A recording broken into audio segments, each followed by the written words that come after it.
Dans notre existence, il est des rencontres éphémères, des liens qui s'étiolent et des adieux inattendus. Nombreux sont ceux qui, face à la disparition silencieuse de quelqu'un de leur cercle, s'interrogent sur l'origine de cette absence. La culpabilité pointe alors, insidieuse. Aurait-il, par mégarde, provoqué cette fuite? Pourtant, bien souvent, leur propre comportement n'est pas en cause. Il convient de garder à l'esprit que chaque interaction humaine s'inscrit dans une finalité qui nous échappe parfois. Le va-et-vient des individus ponctue l'existence, soulignant ainsi l'impermanence des choses. Inéluctablement, des périodes de séparation et de mutation surviennent, indépendamment de notre volonté de maintenir certains à nos côtés. Les personnes croisent notre chemin pour une durée déterminée, et il arrive que le divin orchestre leur retrait de notre vie, signant ainsi le commencement d'une nouvelle ère. Cette propension humaine à se cramponner à ceux que l'on affectionne engendre, lorsqu'ils nous échappent, une douleur légitime. Il est essentiel de saisir les desseins divins, car ils peuvent catalyser notre progression. Le livre sacré de l'Ecclésiaste, en ses versets 3-1-5, énonce une vérité universelle. Chaque chose a son heure sous les cieux. Naître et mourir, planter et déraciner, guérir et détruire, édifier et démolir, pleurer et rire, danser et se recueillir, jeter et rassembler, embrasser et se détourner. Autant d'actes inscrits dans un cycle immuable. À travers mes expériences, j'ai compris que les relations humaines sont transitoires. Si certains s'attardent, frères et sœurs en Christ, il nous faut parfois apprendre à les libérer. Nous nous accrochons à l'idée que nous nous faisons d'une personne, craignant la solitude, au point de tolérer la présence de ceux qui nous affaiblissent. Mais je vous exhorte aujourd'hui à reconnaître que toute influence néfaste a été purifiée par le feu sacré.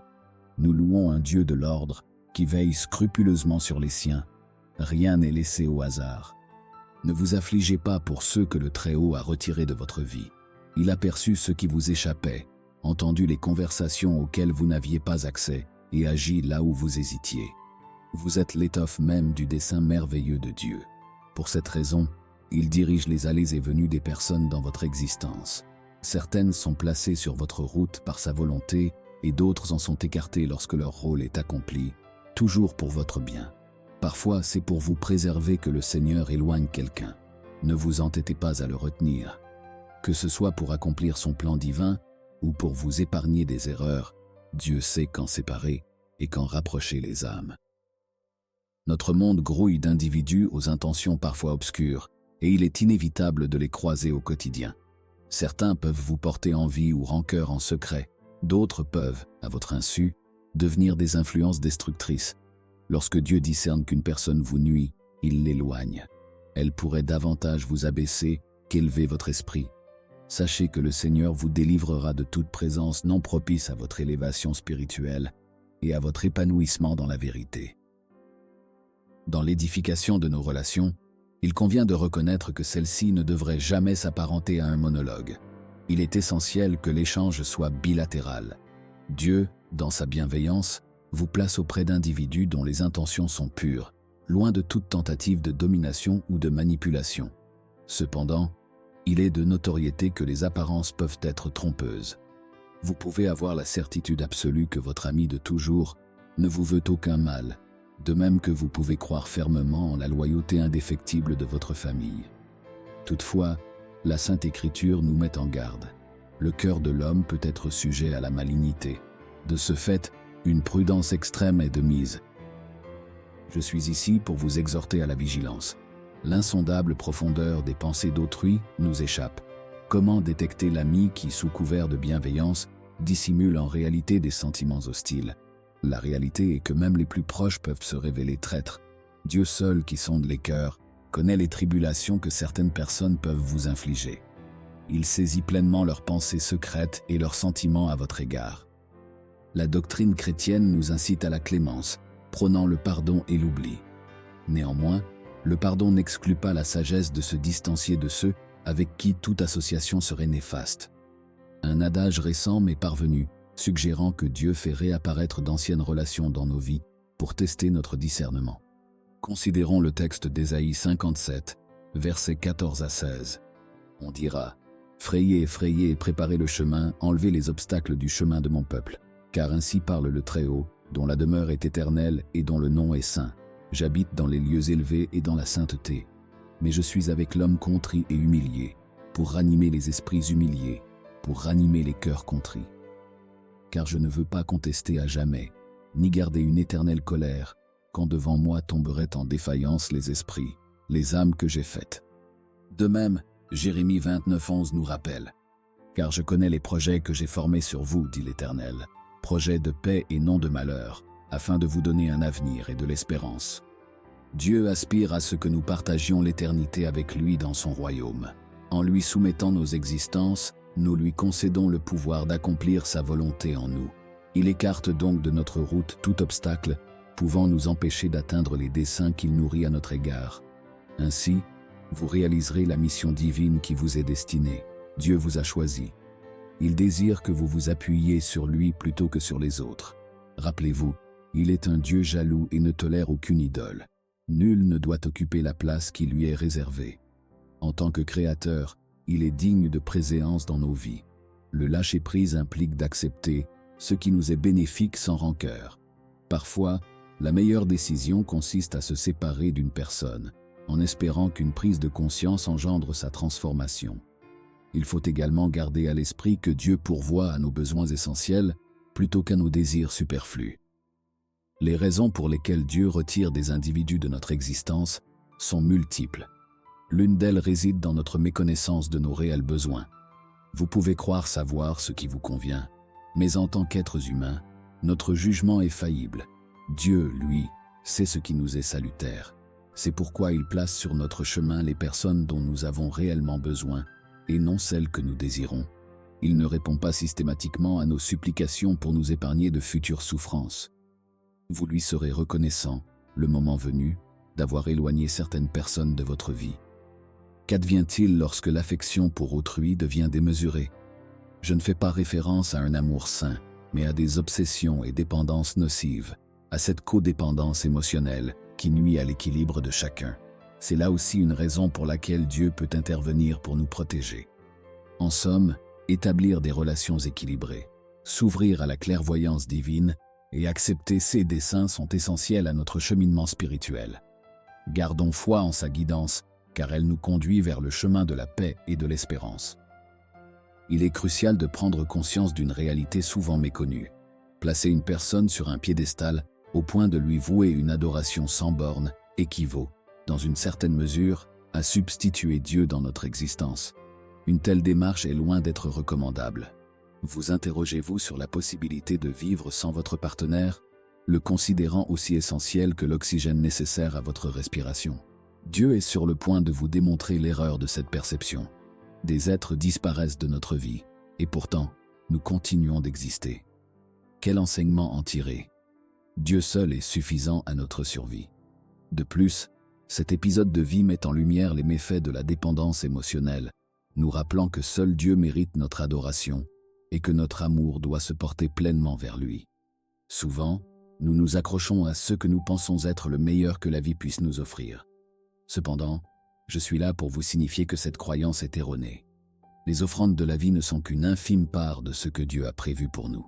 Notre Seigneur n'attend que notre foi pour nous inonder de ses bienfaits et de ses dons. Le livre des Psaumes, chapitre 121, versets 7 et 8, nous l'enseigne. « L'Éternel te gardera de tout mal. Il gardera ton âme. L'Éternel gardera ton départ et ton arrivée, dès maintenant et à jamais. » Dieu dispose les individus dans nos existences selon des desseins variés. Quelle que soit la bienveillance et l'attention que nous portons aux autres, certains trouveront toujours le moyen de nous offenser. Il y a ceux qui ne souhaitent pas assister à notre relèvement, mais ils se trompent, car Dieu les contraindra à être témoins de notre résilience. Nous ne sommes pas destinés à demeurer au sol. Dieu abaissera nos adversaires. Ainsi, si le rejet d'autrui survient alors que nous n'avons commis aucune faute, voyons-y la protection divine. Si des personnes nous abandonnent sans raison valable, il se peut que ce soit l'œuvre de Dieu, anticipant leur impact négatif sur notre vie. Pour conclure, référons-nous à l'Épître aux Romains, chapitre 8, verset 28. Nous savons du reste que toutes choses concourent au bien de ceux qui aiment Dieu, de ceux qui sont appelés selon son dessein. Dieu continuera de nous accorder sa faveur, aujourd'hui comme demain. Les relations humaines sont des dons divins. Plus précisément, les relations authentiques et bienveillantes sont des bénédictions de Dieu. Créés pour être des êtres sociaux, nous sommes destinés à interagir et à réaliser pleinement notre potentiel sur Terre jusqu'à ce que notre temps s'achève.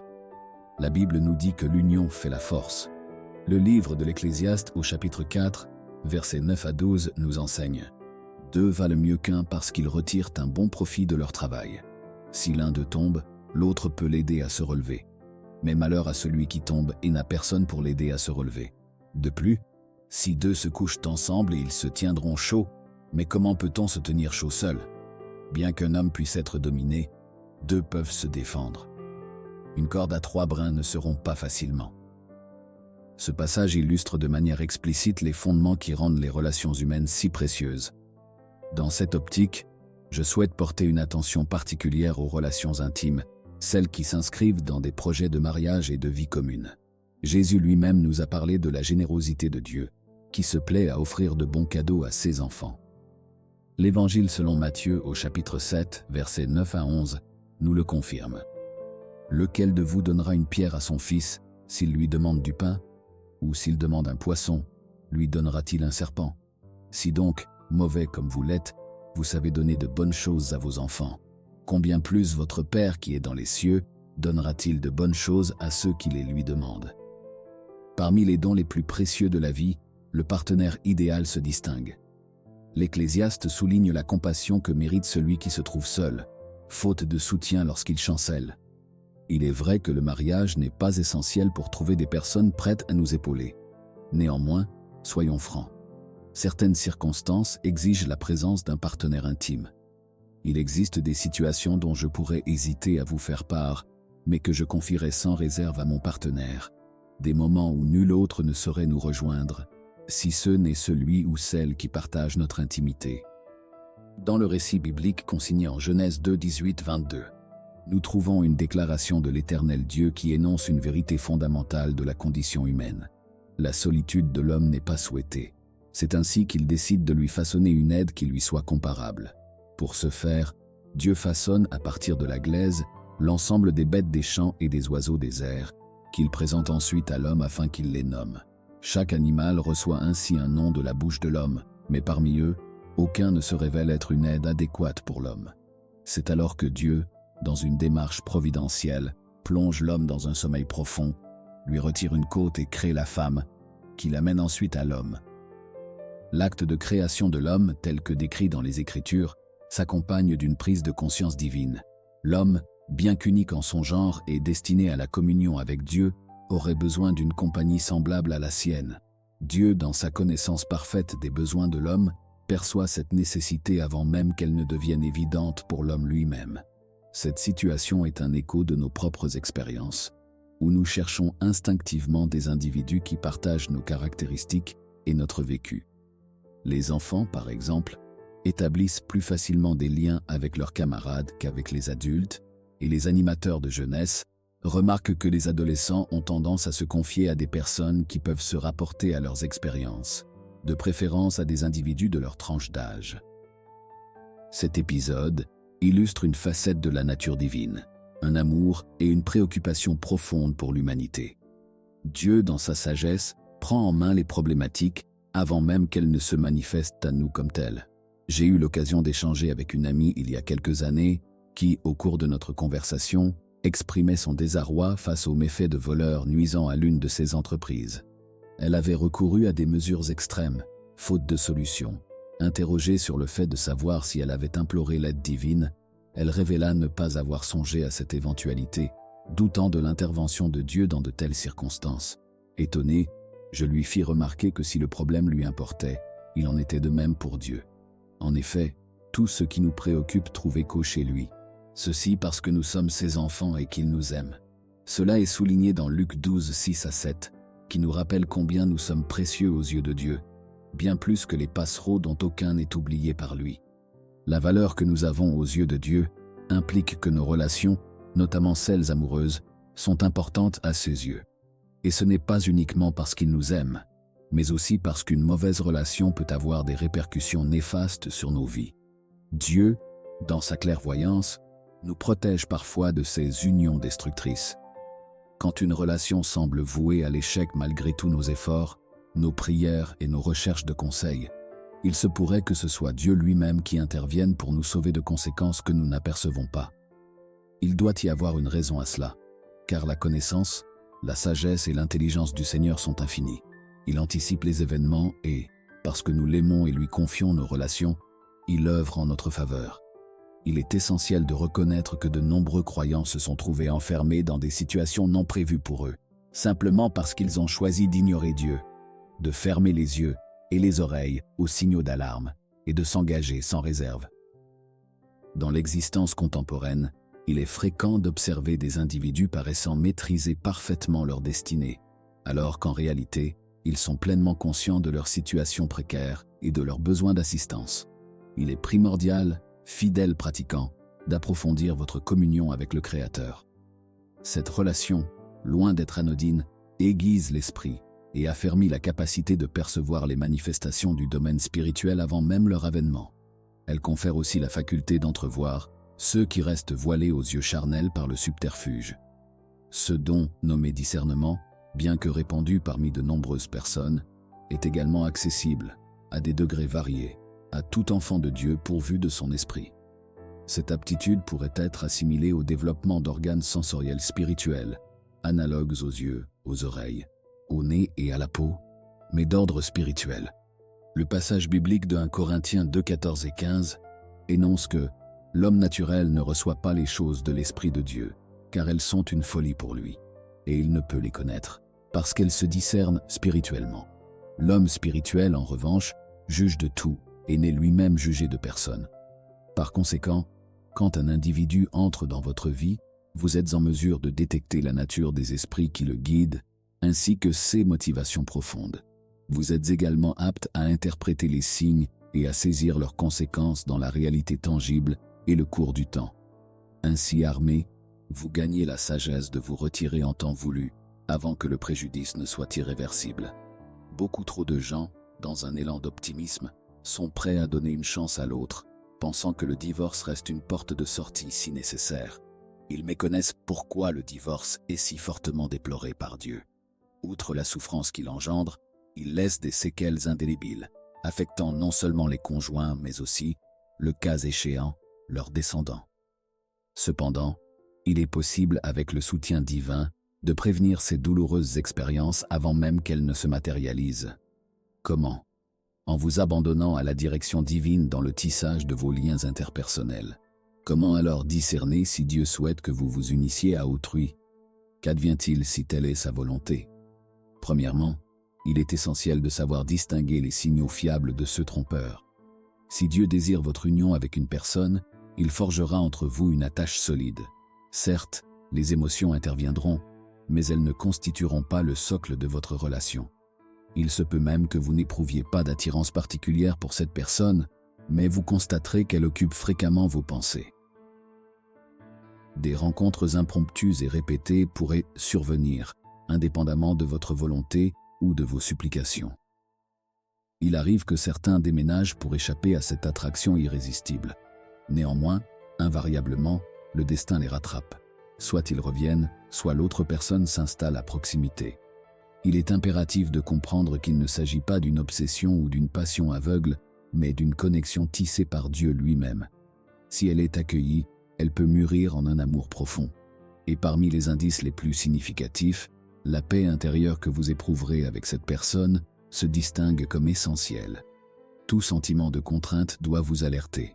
La pression de péché, de vous métamorphoser en quelqu'un que vous n'êtes pas pour satisfaire l'autre avant Dieu. La crainte de commettre une erreur, et ainsi de suite. Une personne destinée par Dieu à partager votre vie sera source de quiétude. Elle vous poussera vers une proximité plus grande avec le Très-Haut, s'intéressera à vos potentiels et vous épaulera dans leur épanouissement. Elle cherchera des moyens de vous faire sentir aimé, protégé et en sécurité. Vous éprouverez une paix profonde en soutenant ses aspirations sans vous sentir envahi ou égaré. Vous aurez la certitude que sa mission se conjugue harmonieusement avec votre quête de vie et vous trouverez la plénitude en contribuant à la réalisation de ses objectifs. Entamer une relation placée sous la bienveillance divine constitue un périple remarquable, cher ami. Aspirez à l'excellence dans cette quête et ne vous résignez jamais à moins. N'excluez pas la présence de Dieu de cette sphère essentielle de votre existence. Son désir est de s'immiscer dans cet aspect de votre vie, pour que, dans un univers envahi par l'obscurité, votre union et la descendance qui en découlera puissent rayonner et disperser les ombres environnantes. Je formule des prières afin que vous trouviez le succès dans cette entreprise lorsque viendra le temps de vous unir à une âme sœur. Les Écritures sont un réservoir de conseils précieux, destinés à nous guider vers une vie épargnée des échecs et des pertes. Fonder notre existence sur ces préceptes équivaut à édifier sur un solide socle. Proverbe 14:12 nous met en garde. Il est des chemins qui semblent droits à un homme, mais dont l'issue conduit à la mort. Pour vivre pleinement et conformément au dessein de Dieu, il est primordial de se conformer aux directives qu'il établit. Bien que parfois, ces directives puissent défier notre logique et nos émotions, leur observance apporte invariablement satisfaction et ne suscite aucun regret. Prenez par exemple les enseignements du Christ à ses disciples durant son séjour terrestre. Il leur a inculqué des préceptes propices à leur épanouissement moral. Parmi ces leçons figurait le coût du discipulat. Jésus a explicité que suivre son chemin exigeait des sacrifices considérables. Comme il est dit en Luc 14, 25 à 30, embrasser la voie du disciple implique de renoncer à ses attaches terrestres et de porter sa croix. Avant de se lancer dans une telle entreprise, il est sage de mesurer l'ampleur de l'engagement, sous peine de se voir raillé pour avoir entamé une œuvre inachevable. L'adhésion au discipulat n'est pas un chemin pavé de facilité, mais une lutte acharnée qui requiert détermination et persévérance. Nombreux sont ceux qui, confrontés à des épreuves, délaissent leur foi après un temps de suivance. La voie de la droiture est souvent jugée austère et peu séduisante. Beaucoup pensent que les commandements divins sont trop contraignants et qu'ils entravent la jouissance de la vie. Ils avancent que la véritable existence doit être savourée sans entrave et que la dévotion envers Dieu ne mène qu'à une servilité privée de libre arbitre. Certains affirment même que suivre les préceptes divins est voué à l'échec, se servant d'exemples de défaillances humaines pour étayer leur argumentaire. Ces exemples peuvent parfois ébranler même les plus fervents croyants. Il nous arrive d'envisager d'emprunter ces chemins de traverse, d'expérimenter leur mode de vie, d'adopter leurs pratiques impies par méconnaissance de la vérité. Cependant, Dieu vous adresse aujourd'hui un message spécifique. Il vous exhorte à faire montre de discernement et de sagacité dans le choix de vos fréquentations. Dieu vous appelle à vous distinguer. Les promesses illusoires de liberté, brandies par le monde ou toute entité en contradiction avec la volonté divine, sont des chimères. 2 Pierre 2, 18-19 dénonce ces prétendues libertés comme étant des chaînes de corruption, soulignant que l'on devient esclave de ceux qui nous dominent. En résumé, l'invitation à une vie spirituelle épanouie et ancrée dans les préceptes divins implique un engagement profond et un choix délibéré de résister aux séductions trompeuses du monde. La foi véritable n'est pas un chemin semé de roses, mais elle est gage de victoire et de lumière dans les ténèbres. Choisir de suivre Jésus, c'est opter pour une vie bâtie sur le roc, une vie qui, malgré les vents et les marées, demeurera inébranlable. La reconnaissance par le Créateur de notre dignité à recevoir son amour, jusqu'à nous inclure au sein de sa vaste famille, atteste de son désir de nous voir épanouis et dotés d'une existence éminemment satisfaisante. Il est primordial, pour conserver votre intégrité et triompher dans l'existence sans céder votre âme aux forces maléfiques, de porter une attention particulière à certaines fréquentations. Prenez conscience que la teneur de votre vie est essentiellement façonnée par les individus qui vous côtoient. Qui donc devrait figurer dans votre cercle rapproché? Est-il préférable de s'entourer de personnes aux valeurs immuables et précieuses, ou de celles qui, par leurs plaisirs éphémères, vous dépouillent de votre essence vitale et de vos vertus latentes? Les personnes qui vous entourent façonnent également votre perception de l'existence, ce qui, à son tour, influence vos décisions quotidiennes. En effet, la nature de vos compagnons peut altérer votre vision du monde et, par ricochet, orienter vos choix de vie. L'être humain est voué aux relations, à l'interaction, à la vie en communauté et à l'entraide. La solitude ou l'isolement n'entrent pas dans le dessein divin pour l'homme. Notre diversité intrinsèque a été voulue afin que nous puissions tirer parti de nos différences mutuelles. Envisageons un instant un monde dépourvu d'interaction, où chaque individu agirait indépendamment des autres. Un tel monde serait voué à l'échec. Aucune réalisation d'envergure ne pourrait y voir le jour. L'ensemble de nos connaissances, celles qui nous ont façonnés et nous ont permis de devenir ce que nous sommes, nous les avons assimilées grâce à autrui, que ce soit nos géniteurs, nos enseignants ou encore nos voisins. Prenez l'exemple de l'automobile. Bien qu'elle soit issue de l'initiative d'une seule personne à l'origine, elle n'aurait pu voir le jour sans l'apport conjugué de multiples individus. La force de la communauté est indéniable, mon ami. La Sainte Écriture elle-même établit une distinction nette entre la communauté des sages et celle des insensés. Selon le livre des Proverbes 13, 20. Celui qui fréquente les sages devient sage, mais celui qui se lie d'amitié avec les insensés s'en trouve mal. S'entourer d'individus inappropriés peut rendre laborieuse et frustrante la réalisation de ce que Dieu attend de vous. En revanche, cheminer aux côtés de ceux qui s'inscrivent dans le dessein divin pour votre existence ne vous procurera pas seulement la motivation nécessaire pour exceller, mais vous procurera également le réconfort susceptible de guérir vos blessures. Dieu ne nous a pas destinés à la solitude, c'est pourquoi il nous a offert le Saint-Esprit pour nous accompagner.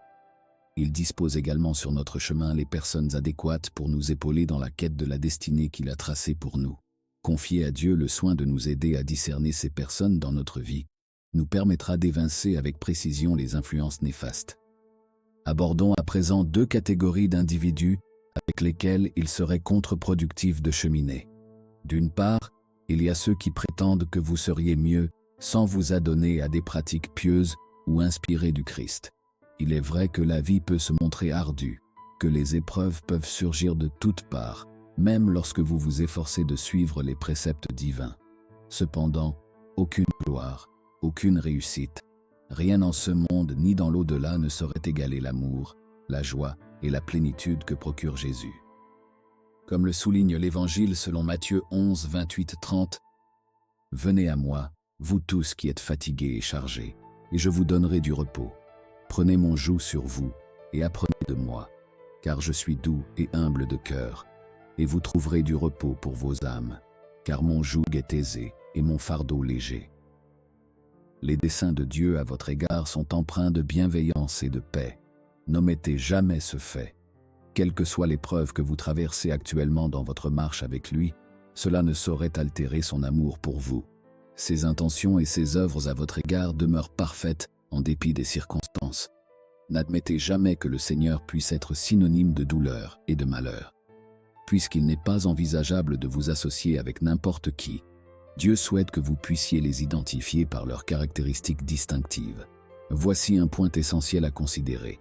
Dieu vous enjoint de vous détourner de celui qui vous dissuade de prier alors que vous en ressentez le besoin, de celui qui vous convie à des distractions mondaines, telles que la fréquentation des salles de cinéma ou les promenades, au moment où vous devriez vous adonner à l'étude des Écritures ou à la communion avec d'autres croyants.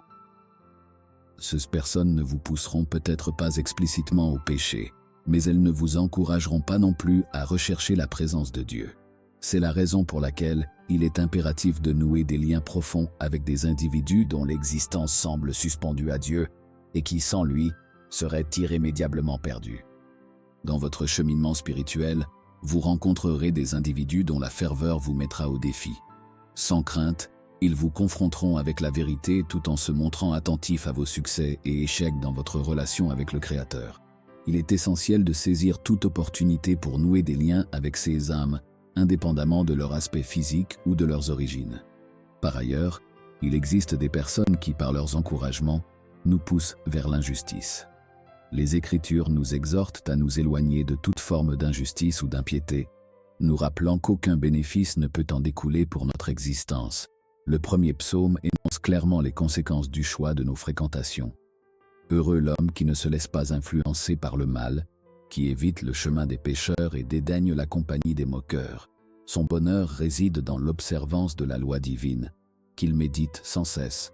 Il est semblable à un arbre planté près d'un ruisseau, qui porte des fruits en leur saison et dont le feuillage reste toujours verdoyant. Tout ce qu'il entreprend prospère. Il n'en va pas de même pour les méchants, comparables à de la balle emportée par le vent. Au jour du jugement, ils ne tiendront pas debout, ni parmi les justes dans l'assemblée de Dieu. L'Éternel veille sur le chemin des justes, tandis que la voie des méchants conduit à leur perte. Dieu nous enseigne que des bénédictions sont réservées à l'homme qui se détourne des conseils et des suggestions pernicieuses. Contrairement à ceux qui stimulent notre zèle pour le bien, ces individus prônent le péché comme étant préférable à la droiture. Ils peuvent nous pousser à mentir, à dérober, à tromper, à consommer des contenus nocifs et bien pire encore. Ils ignorent que nous devenons l'esclave de ce à quoi nous vouons notre obéissance. Comme le souligne l'apôtre Paul dans l'Épître aux Romains, ignorez-vous que si vous vous soumettez à quelqu'un comme esclave pour lui obéir, vous êtes esclave de celui à qui vous obéissez, que ce soit le péché menant à la mort ou l'obéissance menant à la justice. Tant que cette personne demeure sous l'emprise du mal, elle est vouée à la destruction. La véritable liberté s'acquiert en se délestant de toute iniquité, que celle-ci soit liée à nos fréquentations ou inhérente à nos propres actions. Il est donc impératif, bien-aimés, que vous vous pariez de la justice divine, qu'elle vous serve de bouclier contre les souillures de ce monde, que la justice prévale dans votre cœur et devienne le socle de vos pensées, de vos décisions et de vos actes. Rien ne doit éclipser la place de Dieu dans votre existence, que ce soit les obligations professionnelles, les aspirations de carrière, les études, les activités sociales, les relations amoureuses, les loisirs, les liens familiaux ou encore les pressions politiques ou financières. Aucun plaisir éphémère ne saurait égaler le regret de le perdre pour l'éternité. Cependant, si Dieu habite en vous et guide vos pas, son amour et sa lumière rempliront votre cœur et éclaireront votre chemin.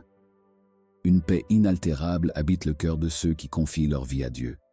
Et lorsqu'ils se lient à d'autres personnes de même conviction, ensemble, ils forment dans ce monde une constellation lumineuse, source de bénédiction. Soyez bénis. Merci infiniment d'avoir suivi cette vidéo.